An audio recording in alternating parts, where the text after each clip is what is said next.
8व्या वेतन आयोग 2028 मध्येच लागू होण्याची दाट शक्यता आहे। कारण 8व्या वेतन आयोगाचा अहवाल सादर करण्यासाठी पुढील 18 महिन्यांची मुदत निश्चित करण्यात आल्याची माहिती केंद्रीय अर्थ राज्यमंत्री पंकज चौधरी यांनी दिली। अतिशय महत्त्वाची बातमी आपण पाहतोय आणि त्याचप्रमाणे 8व्या वेतन आयोगासाठी निधीची तरतूद पुढील आर्थिक वर्षात केली जाणार आहे असं देखील त्यांनी म्हटलंय।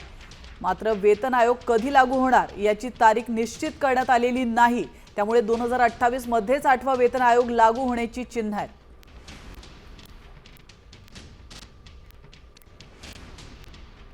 तर 8व्या वेतन आयोगानंतर पगारात किती अंदाजित वाढ होणार आहे आपण पाहतोय। 8व्या वेतन आयोगात फिटमेंट फॅक्टर 2.56 होण्याची शक्यता आहे। कर्मचाऱ्याच्या बेसिक पगारामध्ये 3 पट वाढ होणार आहे। 18,000वरून पगार 51,480 इतका होण्याची शक्यता आहे। निवृत्त कर्मचाऱ्यांचं पेन्शन 186% पर्यंत वाढण्याची शक्यता आहे।